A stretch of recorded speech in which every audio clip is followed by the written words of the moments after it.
هذا القرآن يوحدنا لطريق الخير يوجهنا الله تعالى أنزله ورسول الله. چھوٹی چھوٹی بیماریوں پر، چھوٹے چھوٹے مصائب پر اللہ کی طرف متوجہ ہونے کی بجائے یہ مال و اسباب کی طرف متوجہ ہو جاتا ہے. ہم نے سبب صرف اپنی سوچ کے مطابق اسباب بنائے ہوئے ہیں. بیمار ہو گیا تو ڈاکٹر کے پاس جاؤ، ہر ایک کے ذہن میں یہی خیال آتا ہے. تو اسباب میں قرآن و حدیث کا بھی تعلق ہے.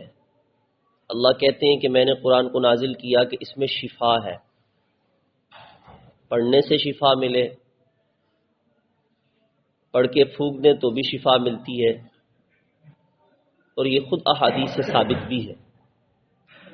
اس لیے مشائخ عظام نے اس کے وظائف بھی مرتب کیے تاکہ ہم ان لوگوں کو چھوڑ کر کہ جو شرک کے اپنے دھندوں کو بنائے ہوئے ہیں اور تعویذات اور عملیات مشرکانہ الفاظ پر مشتمل، اس سے بچیں اور قرآن و حدیث کے صحیح الفاظ، صحیح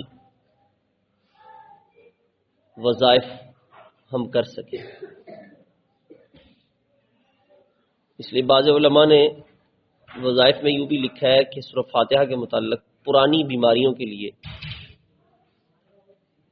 اس سورت کو چینی کے برتن پر گلاب اور مشک اور زعفران سے لکھ کر دھو کر پلایا جائے 40 روز تک.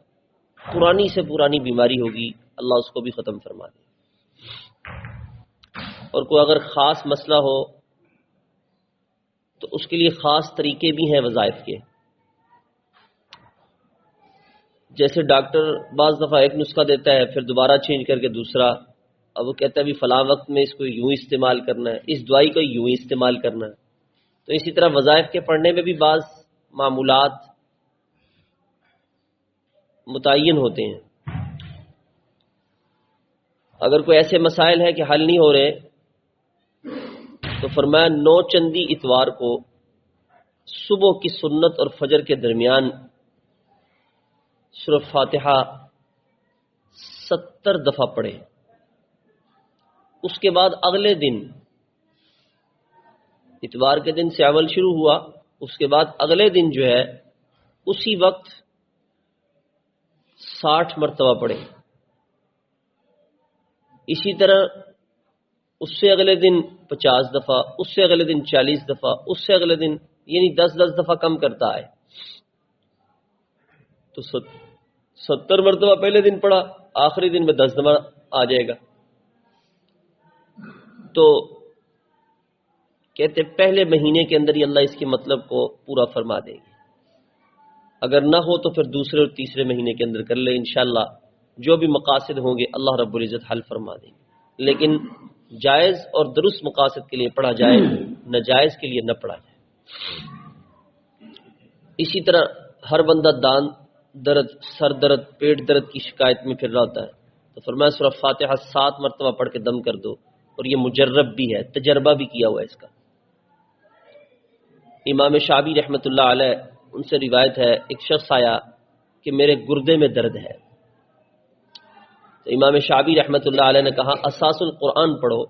اس نے کہا جی اساس القرآن کیا ہے؟ فرمایا سورہ فاتحہ، اس کو پڑھ کے دم کر لو. اسی طرح فرمایا جس کو بخار آتا ہو، بار بار بخار آ رہا ہے پھر جان نہیں چھوڑ رہا، تو تھوڑی سی روئی لے کر 11 مرتبہ درود شریف پڑھ کے 7 مرتبہ سورہ فاتحہ پڑھے اور پھر روئی کے اوپر دم کر کے اس کو دائیں کان میں رکھ لے اور دوسری روئی کا ٹکڑا لے کے 5 مرتبہ سورہ فاتحہ اور 11 مرتبہ درود شریف پڑھے. اس کو دوسرے کان میں رکھ لے اور دوسرے دن اسی وقت میں دائیں کان والی بائیں کان میں، بائیں کان والی دائیں کان میں. تو انشاءاللہ اس طرح اس کا بخار جاتا رہے گا. یہ اعمال قرآنی میں بھی یہ عمل موجود ہے، حضرت تھانوی رحمۃ اللہ علیہ سے منقول ہے. حضرت ابو سعید خدری رضی اللہ تعالی صحابی رسول ہیں، فرماتے ہیں کہ ایک سریے کے اندر ہم چلے گئے۔ سریہ وہ جنگ ہے جس میں رسول کریم صلی اللہ علیہ وسلم خود تشریف فرما نہ ہو۔ کہتے ہیں ہمارا گزر ایک عربوں کے قبیلے پر ہوا، تو انہوں نے کہا کہ ہمارے سردار کو بچھو نے ڈسا ہے، ہم آپ سے دم کروانے کے لیے آئے ہیں کہ کوئی ساتھی دم کر دے۔ تو حضرت ابو سعید خدری کہتے ہیں یہ کام میں کروں گا، لیکن اس سے پہلے میں معاوضہ طے کروں گا، جب تک معاوضہ مقرر نہیں کر دو گے تب تک میں یہ کام نہیں کروں گا۔ تو انہوں نے معاوضے کے طور پہ ایک بکری مقرر کر دی۔ کہتے میں گیا ہوں، میں نے 7 مرتبہ سورہ فاتحہ پڑھی، پڑھ کے دم کر دی، اللہ رب العزت نے اسے شفا دے دی۔ میں نے بکری لی، آیا اپنے ساتھیوں کے پاس، ساتھی کہنے لگے یہ کیا؟ ہم جب تک رسول کریم صلی اللہ علیہ وسلم کے پاس پہنچ کر یہ سارا واقعہ بیان نہیں کر دیں گے اس وقت تک ہم بکری استعمال میں نہیں لائیں گے۔ کہتے جب سریے سے واپسی ہوئی تو ہم حضور پاک صلی اللہ علیہ وسلم کی خدمت میں حاضر ہوئے، ہم نے سارا واقعہ سنایا، تو سن کر آپ نے فرمایا کہ تمہیں معلوم ہو گیا کہ سورہ فاتحہ برحق دم ہے؟ پھر آپ نے فرمایا اس بکری میں سے میرا بھی حصہ رکھنا، اس بکری میں سے۔ اس لیے دم درود کرنے والا، جھاڑ پھونک کرنے والا اگر کچھ معاوضہ طلب کرتا ہے تو اس کا معاوضہ طلب کرنا جائز ہے، ناجائز نہیں ہے۔ ناجائز ہوتا تو آپ صلی اللہ علیہ وسلم کبھی یوں نہ فرماتے کہ اس بکری میں سے میرا بھی حصہ رکھو، آپ کہتے بھی اس کو واپس کر دو یا اس کو استعمال میں نہ لاؤ۔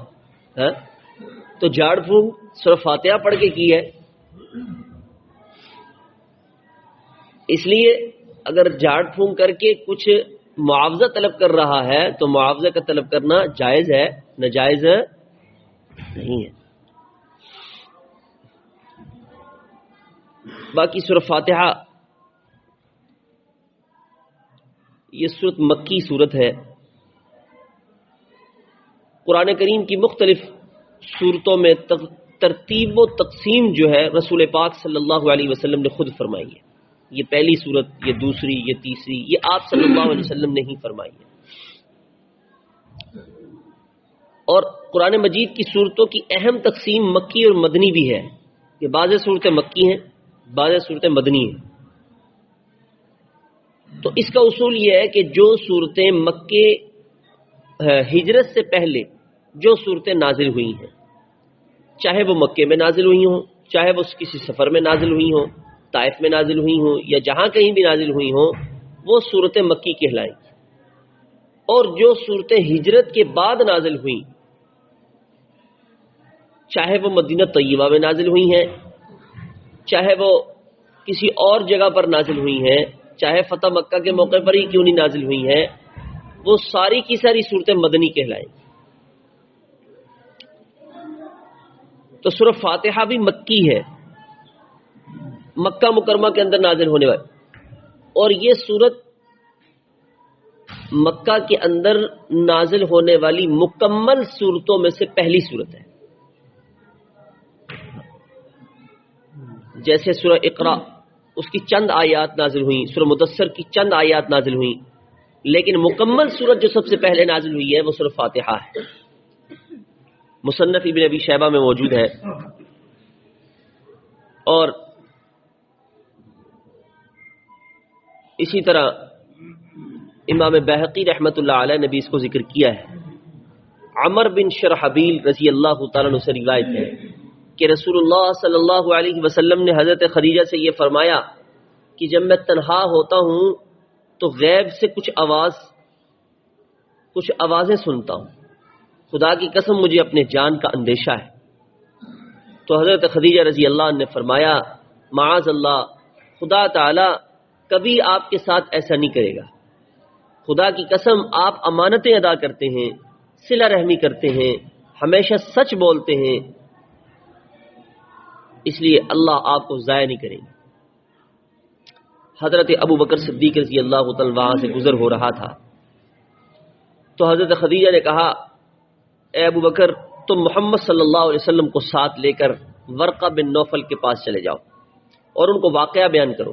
وہ پہلی کتابوں کے تورات اور انجیل کے عالم تھے.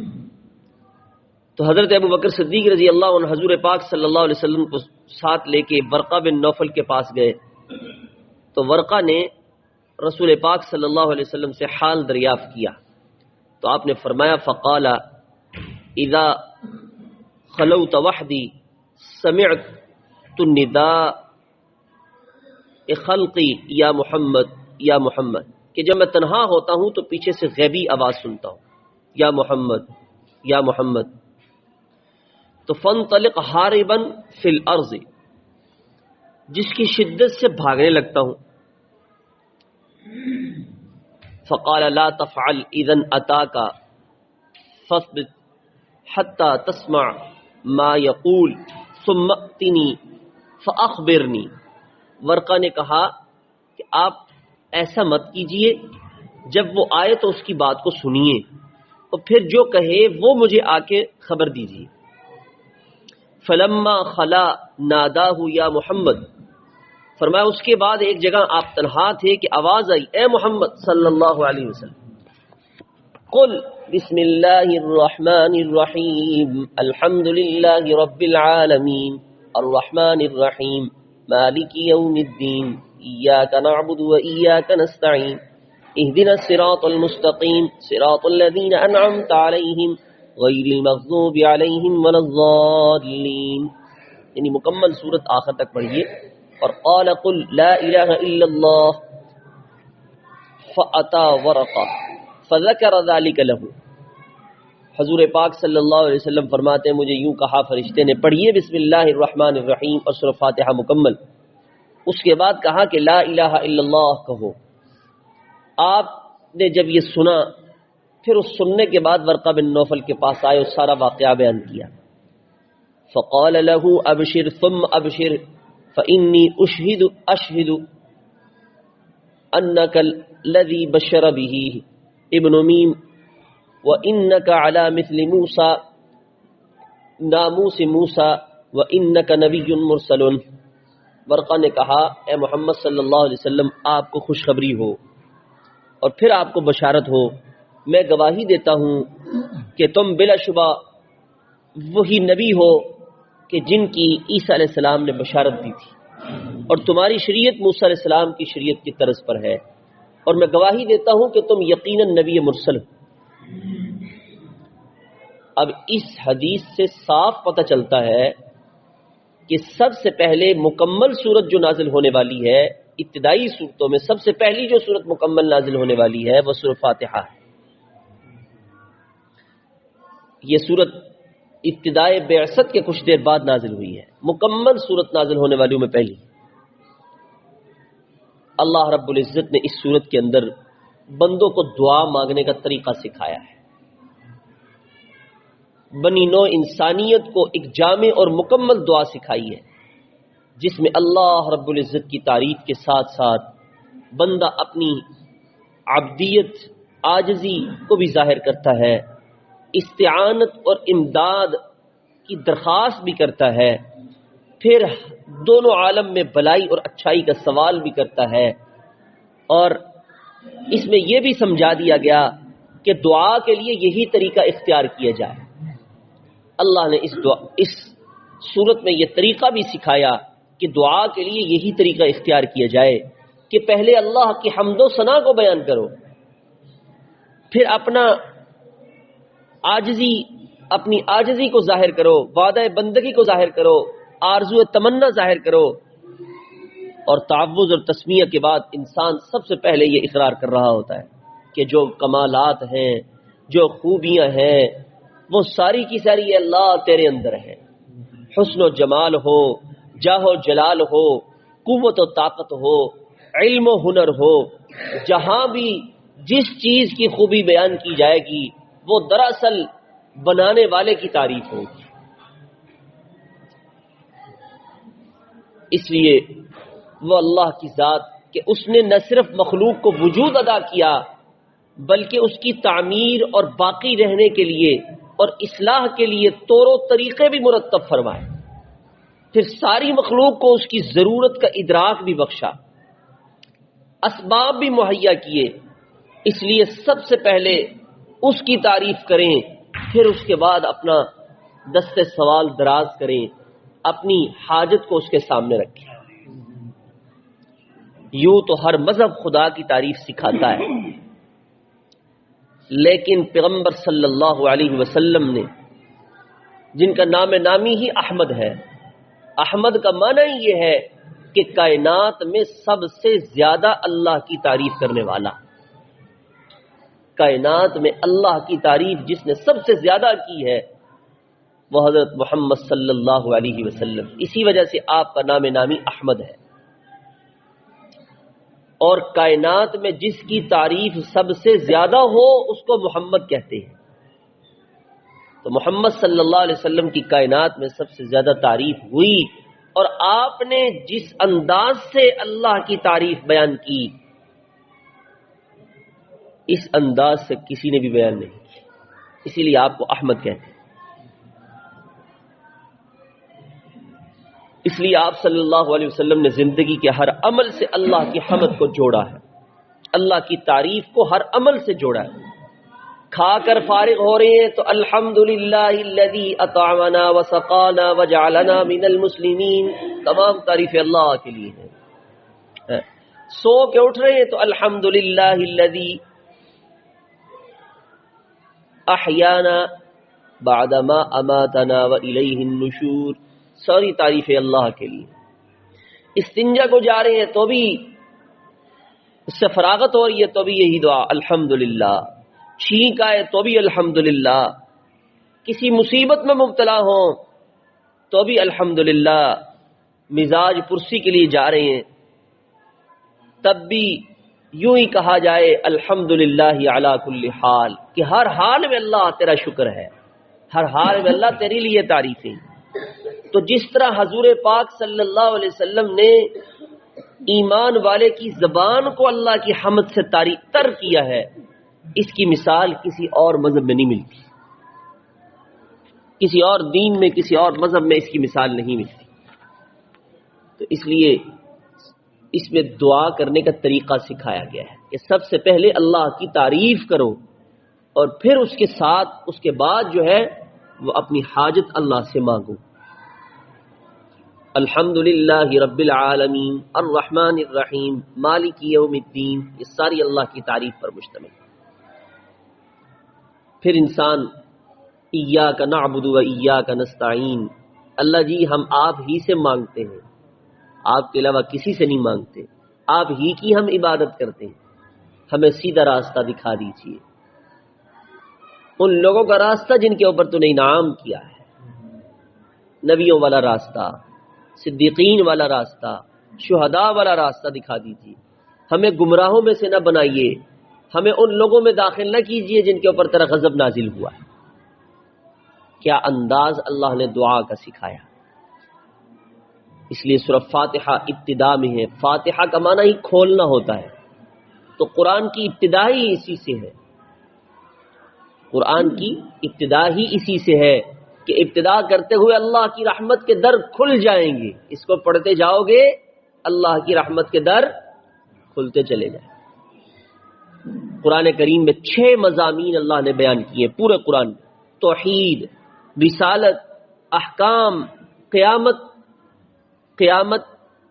اور قیامت میں پھر ماننے والوں کے احوال، کہ جو اللہ کی بات کو مانیں گے ان کے حالات یہ ہوں گے، پھر چھٹی چیز نہ ماننے والوں کے احوال۔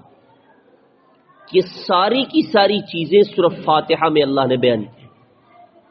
الحمدللہ رب العالمین الرحمن الرحیم، توحید کا بیان ہے، پھر مالک یوم الدین، قیامت کا بیان ہے، ایاک نعبد و ایاک نستعین اور اہدنا الصراط المستقیم، اس میں احکام کا بیان ہے، کیونکہ نعبد ہم تیری ہی عبادت کرتے ہیں، اس میں سارے عبادت کے طریقے اور احکام اس میں آ گئے، سب کی طرف اشارہ ہے، اور صراط المستقیم سے شریعت کے تمام احکام مراد ہیں، اور صراط الذین انعمت علیہم اس میں رسالت کا بیان ہے کہ جن کے اوپر تو نے انعام کیا، اور ان انعام یافتہ لوگوں میں سب سے پہلے انبیاء ہیں، تو رسالت کا بیان بھی اس میں، کیونکہ یہ انعام یافتہ لوگ ہیں، اور پھر ماننے والوں کی طرف بھی اشارہ کیا، جو انعام یافتہ ہیں وہ ماننے والے ہیں، ہر قسم کے انعام و اکرام سے اللہ ان کو نوازیں گے، اور جو نہ ماننے والے ہیں غیر المغضوب علیہم ولا الضالین، ان کی طرف بھی اشارہ کریں کہ ان کے اوپر اللہ کا غضب نازل ہوگا، یہ گمراہ ہیں۔